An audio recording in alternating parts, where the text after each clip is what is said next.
Teil 3. Wer Teil 1 und 2 verpasst hat, keine Sorge, es gab keinen Cliffhanger und man versteht es auch ohne.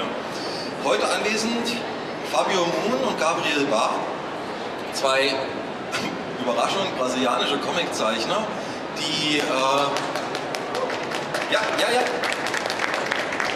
die mehrheitlich in englischer und französischer Sprache publizieren und vermehrt in deutscher Sprache.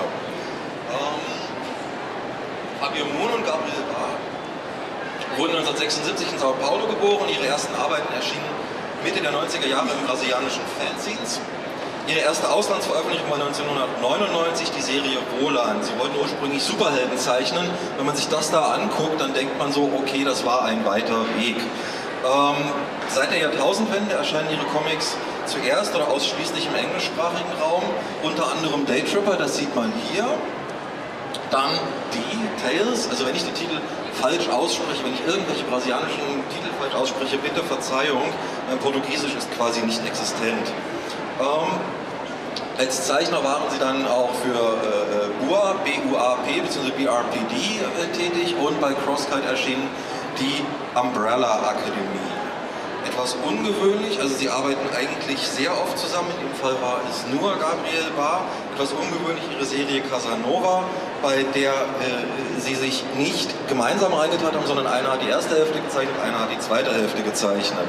Noch ganz kurz zum Ablauf der Veranstaltung. Dieses Gespräch wird in englischer Sprache stattfinden, es wird keine Übersetzung geben. Anschließend kommt die berühmte Nummernvergabe, nach der ich hier schon gelöchert wurde. Wir werden das aber so handhaben, dass der eine gute und clevere Frage stellt, zuerst eine Nummer kriegt. Das heißt, ich möchte schon, dass die Leute, die sich hier einbringen, als erste Glück haben und nicht die üblichen Jäger und Sammler, die ich ja schon kenne von diesen Messen. Gut, wir gehen über zum Gespräch.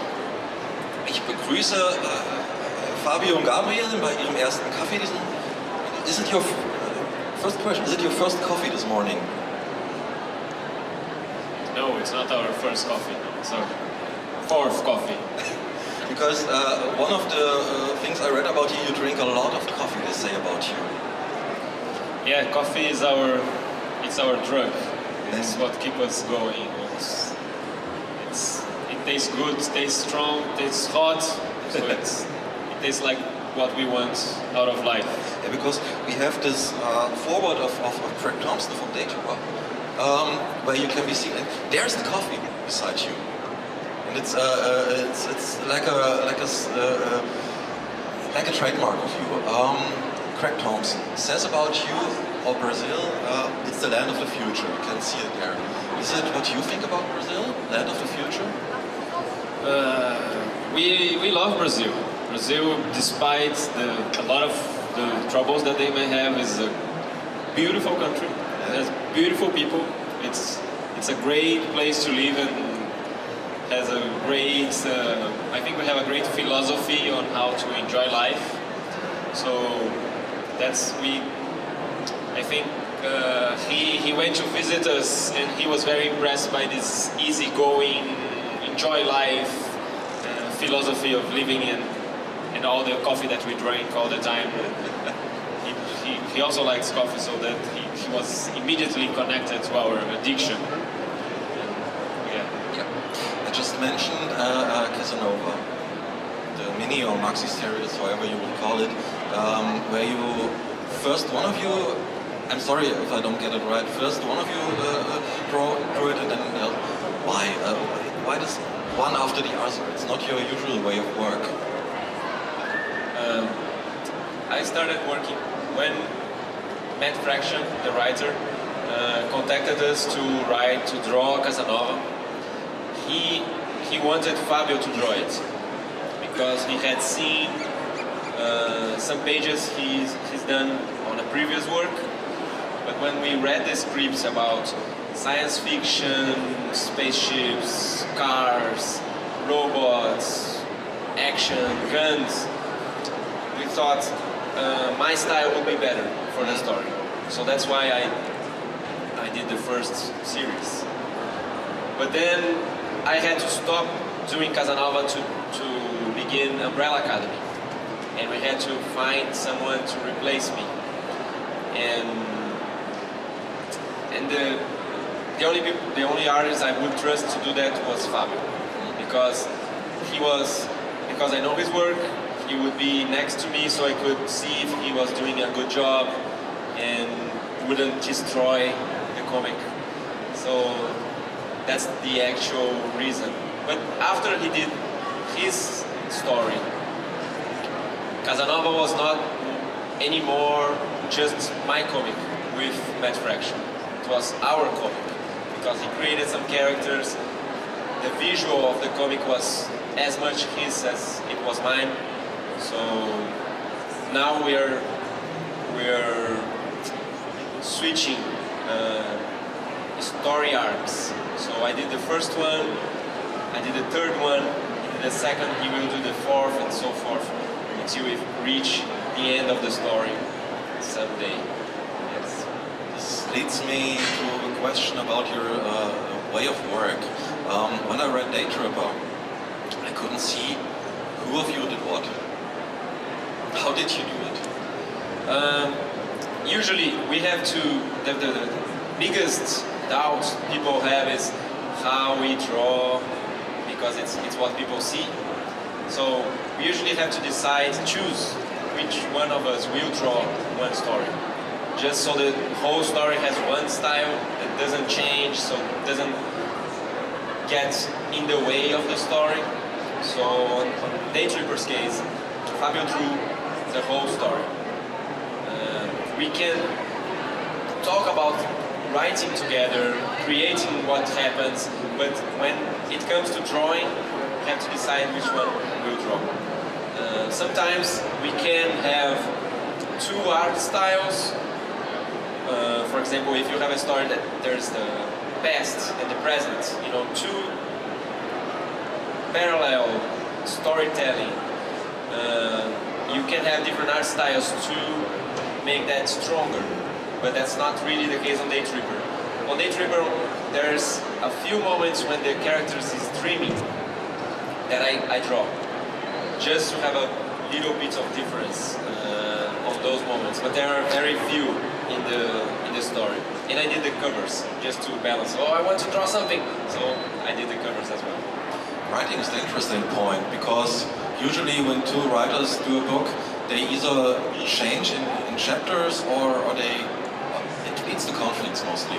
How did you write this the book is very strong in opinion, it's very opinionated about how to see life.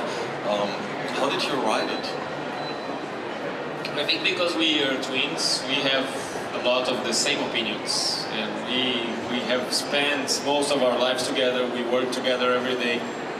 So it works because we share a lot of the same philosophies and beliefs. So it didn't matter who was sitting in front of the computer typing.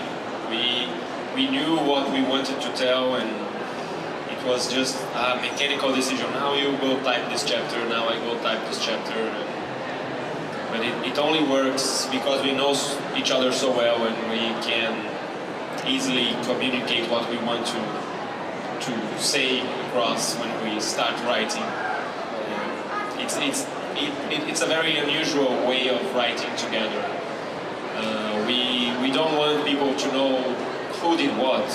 We try to create the stories in a way that the reader dives into the stories and start following the characters or caring about the story and not thinking, now he's drawing, now he's writing.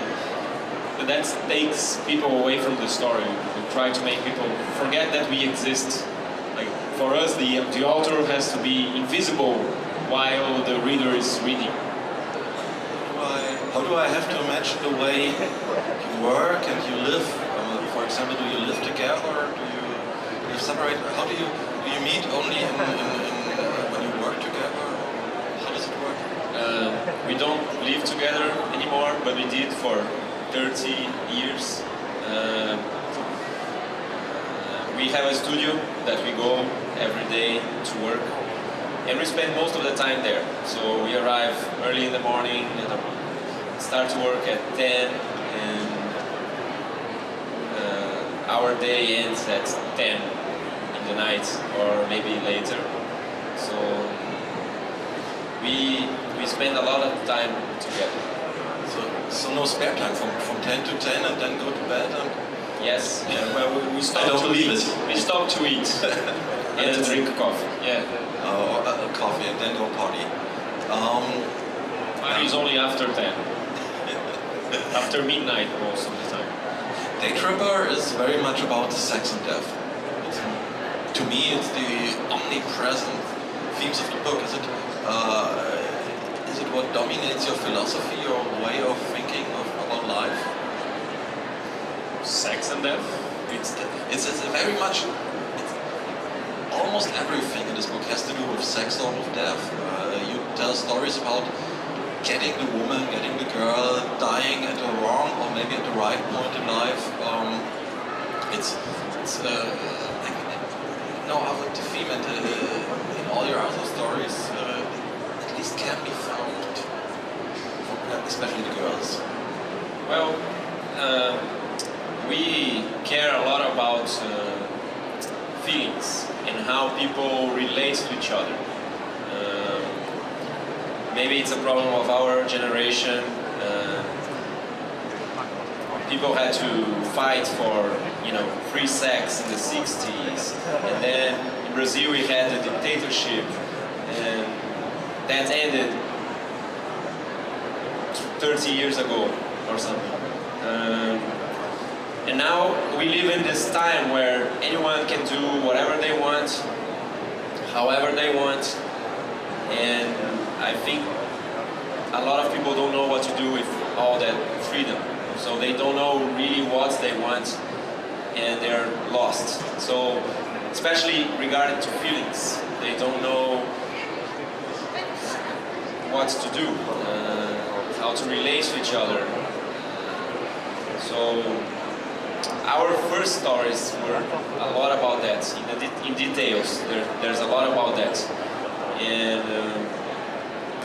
And I think Day Tripper is also about human relation, family, friendship, and what really matters in life. When someone dies and you write their obituary, you don't write how they died or why. You write what he's done when he was alive, people he related to, his family that he left behind, and how they love him. So that's a little bit what we wanted to do with Day Tripper, like maybe try to make the reader pay attention to what's important in life, so he doesn't waste too much time. But I think Day Tripper is more about love than sex.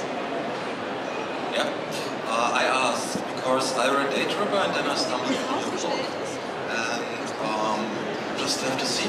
I found this picture, and then I saw the cover, and then I saw this picture again, and I thought, oh man, how autobiographical could this book be, or is it maybe? Is it in any way autobiographical? No. Our father doesn't write.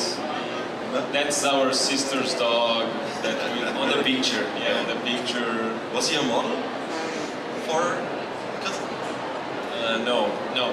It was our sister's previous dog, which was the model for Day Tripper, because she's in the second generation Labrador frenzy, so she always has Labradors. Yeah. But we took a lot of stuff that happened to us, and we looked at how that make us feel. And then we created situations for the characters that will make them feel that way. But nothing that happens is like what happened to us. So it's more of how we reproduce a feeling than reproducing an event. That way it's more relatable. If we can tell across the feeling, everybody can feel it, and not only somebody who lives in Sao Paulo and who has the same background or the same environment. If you can pass across the feeling, then you're telling an universal story, and that's one of the reasons I think Day Tripper has been so successful in every country it's being translated to. share your work, especially you drew nature on most of the pages. Is there some envy? Because maybe it's, you can write or draw all the interesting scenes and I have to do boring scenes. Well, we try to balance that. We work on several projects at the same time, so we can balance. You're the only one doing the fun stuff. But again, one of the things that I think is so good about our way of working is that we pass the point of, I want to draw, I want to do the fun stuff. We don't care about ourselves. We care about the story. So it doesn't matter if I have to draw all the cool stuff and he has to answer emails that week. It doesn't matter if we have a story that we feel strongly about and we do that story, we have this opportunity and people read the story. When they are reading the story, it doesn't matter who did what. It's how they look into our eyes and say, I like that or I hate that. That's what we feel it's the ultimate goal, is like to create something that shakes people up when they're reading. So it's what drives us and makes us forget about who's drawing the good-looking girls, who's drawing action scenes, and who's drawing hangovers the next day. It doesn't really matter for us anymore. Is there anything one of you prefers to draw? Is there some differences? Maybe one prefers action, one prefers smaller, more private sequences. Is there anything you prefer to draw? Anyone, each of you? I don't think so. And we came to learn that when we drew stories that other people wrote, we had the challenge to put into images these things that other people have thought. And we had to leave our comfort zone. Usually when you write and draw your own stories, you work on your comfort zone. So I know how this happens, I know how to draw this, I like to draw this, and you create your story inside of this zone. So when we drew Casanova or Umbrella Academy, that are very different stories, we had to leave this comfort zone and push ourselves to try harder, to do something different. And as good as it was our own stuff. So that made us leave aside, I like to draw this or I like to draw that. You have to like everything you do so it will look as good as it can. And because the worst thing is the reader looking at a page and saying, he was rushing here, he really passed this page really quickly just to focus on that one, that it's more fun. So we really, if we have a story that drives us, that will be enough for us to try and draw anything. And we can even draw horses, which is like, we hate to draw horses. If the story is good enough and it has horses in it, horses it is. Good point. Talking about your drawing, you preferred some pictures in the presentation, parts of your work. Maybe we can do it this way. You talk a little bit and we look around if there are questions about your work in the audience. So you show your pictures, I just have to. So this will be your first picture. Yeah. And they tell you something. Sie sagen euch jetzt was und wenn eine Frage ist, Hände hoch. So you can begin if you want to.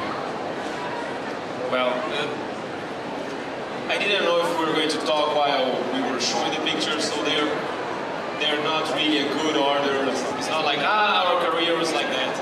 I just picked a selection of the stuff we've been doing recently. So every now and then there's this yellow, brownish images that are from the comic book strip that we publish in a newspaper in Brazil, which we discuss. It's like little tiny versions of what we do in the big stories. We discuss little moments of life, and sometimes there are animals talking to come across, like make a question about what's the meaning of this crazy life. Maybe here's the first question from the audience. Okay. General question, can you surprise yourselves? Can you draw something and your brother says, wow, I never thought you'd do it that way? Or no surprises anymore? No, there are surprises, yes. There are the ideas are more surprising most of the time. Like the idea of Day Tripper was something that he came up with and I wasn't expecting. The idea, there's one story on Details, which is this group of people who summon a dead friend to share his birthday. And that's the idea was that simple. We're going to piece on the floor and that will create a pool of magic and the dead friend will come back and we'll share his birthday because we missed him. And that was the idea that came out of nowhere. It was supposed to be a paragraph on our blog, but we liked it so much. He liked it so much. I wrote that. He liked it so much that we created an entire story so we could explore that. So, and we are often surprised when we really like something that we drew. It's when we forget that we did it. It's like, we're reading something, again, we're reading a chapter of Day Tripper. I really like this drawing. It's like, I really like this face. I completely forget that I drew this character like 3 years ago. And people often ask for these questions for this character for me to draw. And I have to remember that, once I knew this character so much. So it's really nice when we can forget that we did something and we become the reader of our own stories. That's an incredible feeling. Wow. And yeah, when we don't have any ideas, we draw ourselves. It's easier. Is the next question? You mentioned that translations of your works. Are you concerned with that? That maybe some things are lost in translation? Do you check them, for example?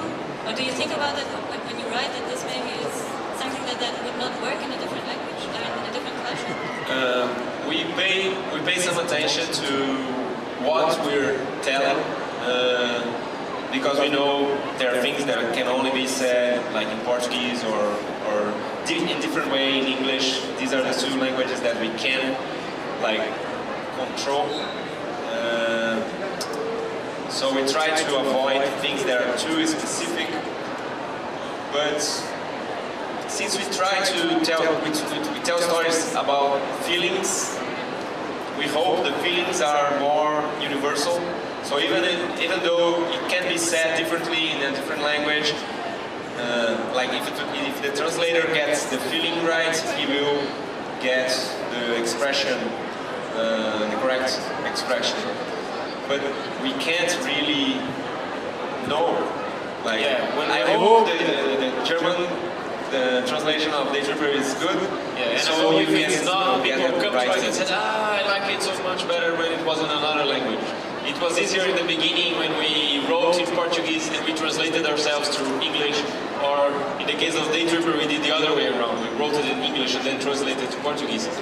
But then that's all the planning that we had beforehand.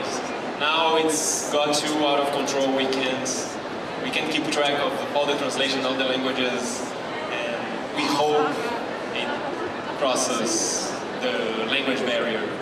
The German translation is very good, I think. And it's not from me. Next question. It's the first, sorry for my bad English, but I have a question. To start, it's a Hellboy universe. Is coming the next future more superhero stories or characters? Not really. No. Well, the Hellboy universe is a very unique case because we really admire Mike Mignola's work and his figure as an artist who has created his own character and built this universe. And so it made sense for us to work on a project with him on his universe. We did 2 already.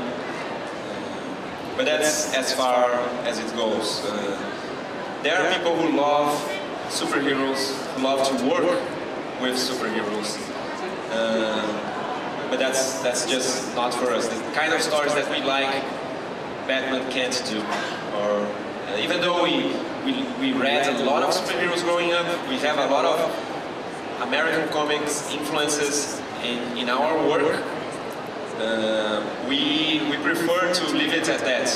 The influences as we grew up, and we like the authors, the writers, the artists, but we want to do different stuff, create new stories, new characters. I've got a question.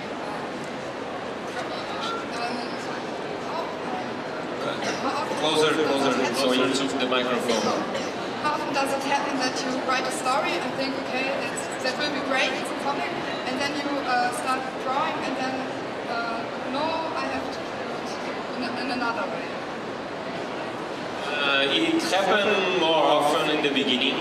I think it's very usual for people who start to draw comics to change their minds when they are drawing, because it's a very different process. Drawing is very fun, reading a comic is very fast, but making a comic takes forever. So it's a great barrier when you're starting to draw comics, the way you have to adapt, the speed that you have new ideas, that you want to translate the ideas in the paper, and how long it takes to really make a comic. So most of our first comics we abandon and change our minds. And now we only start working on stuff that we feel we can endure for 2 years or 3 years, so we can work on them every day until we reach the end. And most of the time we think about the ending before we start. So we know where it's going, so that's how we can get there. We have time for one more question. It's you. Hello.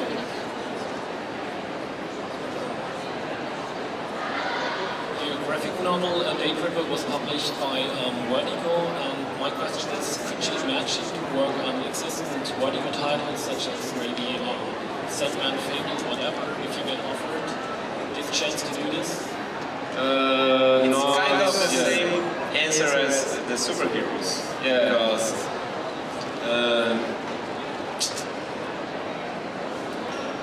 they're someone else's stories. We're not making comics to